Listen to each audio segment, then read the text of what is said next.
Hi friends, welcome to day to day kitchen. ഇന്ന് ഞാൻ വന്നിരിക്കുന്നത് സദ്യ സ്പെഷ്യൽ കാളൻ്റെ റെസിപ്പി ആയിട്ടാണ്. നല്ല കട്ടിക്കുള്ള കാളൻ്റെ റെസിപ്പിയാണ് ഞാൻ കാണിക്കുന്നത്. അപ്പോൾ അതെങ്ങനെയാണ് റെഡിയാക്കി എടുക്കാൻ നോക്കാം. അപ്പോൾ അതിന് വേണ്ടിയിട്ട് ആദ്യം തന്നെ ഞാനിപ്പോൾ ഇവിടെ കായും ചേനയാണ് എടുത്തിരിക്കുന്നത്. അത് ഇതുപോലെ ചെറിയൊരു പീസ് ചേനയും ഒരു കായും ഞാൻ എടുത്തിട്ടുണ്ട്. ഇനി നമുക്കതൊന്ന് കട്ട് ചെയ്തെടുക്കണം. ഞാനിപ്പോൾ ഈ ഒരു വലുപ്പത്തിൽ ഇതുപോലെയാണ് കട്ട് ചെയ്തെടുത്തിരിക്കുന്നത്. അധികം ചെറുതായിട്ട് കട്ട് ചെയ്യരുത്. ഈ ഒരു സൈസിൽ ഒന്ന് കട്ട് ചെയ്തെടുക്കാൻ നോക്കാം. അപ്പോൾ നമ്മൾ കട്ട് ചെയ്തെടുത്ത ചേനയും അതുപോലെ തന്നെ കായൊന്ന് വേവിച്ചെടുക്കണം. അതിന് വേണ്ടിയിട്ട് ഞാനിപ്പോൾ ഇതുപോലത്തെ ഒരു മൺചട്ടിയാണ് എടുത്തിരിക്കുന്നത്. അതിലേക്ക് ഇട്ട് കൊടുക്കുന്നുണ്ട്. ഇനി അതിലേക്ക് കുറച്ച് മഞ്ഞൾപ്പൊടി ഇട്ട് കൊടുക്കുന്നുണ്ട്. ഇനി അതിലേക്ക് ആവശ്യത്തിനുള്ള ഉപ്പും കൂടി ഇട്ട് കൊടുക്കുന്നുണ്ട്. ഇനി നമുക്കതിലേക്ക് കുറച്ച് വെള്ളം ഒഴിച്ച് കൊടുക്കണം.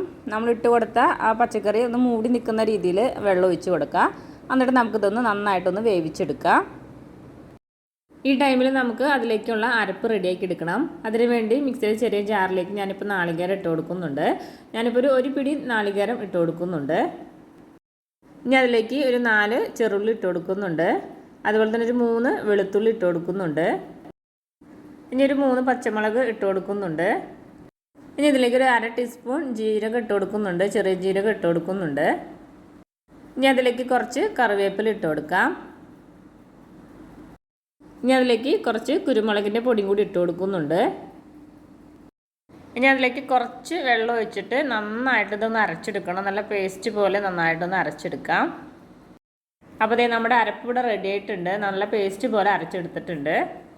അപ്പോൾ നമ്മൾ വേവിക്കാൻ വെച്ച ചേനയും അതുപോലെ തന്നെ കായും കുക്കായി വന്നിട്ടുണ്ട്.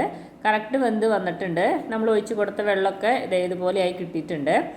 ഇനി നമുക്ക് ഇതിലേക്ക് നമ്മളിപ്പോൾ അരച്ച നാളികേരത്തിൻ്റെ അരപ്പ് ഇതിലേക്ക് ഇട്ട് കൊടുക്കാം. അപ്പോൾ അരപ്പ് ഇട്ടതിന് ശേഷം നന്നായിട്ടൊന്ന് മിക്സാക്കി കൊടുക്കുക. അതിനുശേഷം ഒരു 2 മിനിറ്റ് ഇത് നന്നായിട്ടൊന്ന് തിളപ്പിച്ചെടുക്കണം. അപ്പോഴാണ് ആ നാളികേരത്തിൻ്റെയും ജീരകത്തിൻ്റെയൊക്കെ ആ പച്ചക്കുത്തൊന്ന് മാറാൻ വേണ്ടിയിട്ടാണ്. ഒരു 2 മിനിറ്റ് നമുക്ക് നന്നായിട്ടൊന്ന് തിളപ്പിച്ചെടുക്കാം. അപ്പോൾ നമ്മുടെ അരപ്പൊക്കെ നന്നായിട്ട് തിളച്ച് വന്നിട്ടുണ്ട്. നന്നായിട്ട് കുറുകി കിട്ടിയിട്ടുണ്ട്. ഇനി നമുക്കിതിലേക്ക് തൈര് ഒഴിച്ച് കൊടുക്കാം. ഇപ്പോൾ കട്ടകളുള്ള തൈരാണെങ്കിൽ മിക്സിയിലൊന്ന് ചെറുതായിട്ടൊന്ന് അടിച്ചിട്ട് ഇതിലേക്ക് ഒഴിച്ചു കൊടുക്കാൻ നോക്കാം. അപ്പോൾ ഞാനിപ്പോൾ ഇതിലേക്ക് തൈര് ഒഴിച്ചു കൊടുക്കുന്നുണ്ട്. ഇപ്പോൾ ഞാൻ ഫ്ലെയിം ഓഫ് ചെയ്ത് കൊടുത്തിട്ടാണ് തൈര് ഒഴിച്ച് കൊടുത്തിരിക്കുന്നത്. അപ്പോൾ ഫ്ലെയിം ഓഫ് ചെയ്ത് കൊടുത്തിട്ട് ഒഴിച്ചു കൊടുക്കാൻ നോക്കാം. എന്നിട്ട് നന്നായിട്ടൊന്ന് മിക്സാക്കി കൊടുക്കാം. അപ്പോൾ ഇത് ഒന്നും കൂടി ഒന്ന് ചൂടാറി കഴിയുമ്പോൾ ഒന്നും കൂടി ഒന്ന് കട്ടിക്ക് വരും. ഇത് കാളൻ്റെ ആ കറക്റ്റ് കൺസിസ്റ്റൻസിയിൽ നമുക്ക് കിട്ടും കേട്ടോ. ഇത്ര ലൂസ്നെസ് ഉണ്ടാവില്ല.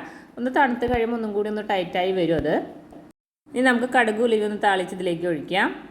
അപ്പോൾ പാനിലേക്ക് വെളിച്ചെണ്ണ ഒഴിച്ച് കൊടുത്തിട്ടുണ്ട്. വെളിച്ചെണ്ണ ചൂടായി കഴിയുമ്പോൾ നമുക്കതിലേക്ക് കടുകും അതുപോലെ തന്നെ ഉലുവയും കൂടി ഇട്ട് കൊടുക്കുന്നുണ്ട്. ഇനി അതിലേക്ക് 2 വറ്റൽമുളകും കൂടി ഇട്ട് കൊടുക്കുന്നുണ്ട്. ഇനി നമുക്ക് ഫ്ലെയിം ഓഫ് ചെയ്തിട്ട് കറിവേപ്പില ഇട്ട് കൊടുക്കാം. അതിനുശേഷം നമ്മൾ റെഡിയാക്കി വെച്ച കറിയിലേക്ക് അത് ഒഴിച്ച് കൊടുക്കാം. അപ്പോൾ നമ്മുടെ സദ്യ സ്പെഷ്യൽ കാളൻ ഇവിടെ റെഡി ആയിട്ടുണ്ട്. അപ്പോൾ എൻ്റെ വീഡിയോ ഇഷ്ടപ്പെട്ടെങ്കിൽ ലൈക്ക് ചെയ്യാനും കമൻറ്റ് ചെയ്യാനും ഷെയർ ചെയ്യാനും മറക്കരുത്. ആദ്യമായിട്ട് കാണുന്നവരുണ്ടെങ്കിൽ സബ്സ്ക്രൈബ് ചെയ്ത് സപ്പോർട്ട് ചെയ്യാനും മറക്കരുത്. താങ്ക്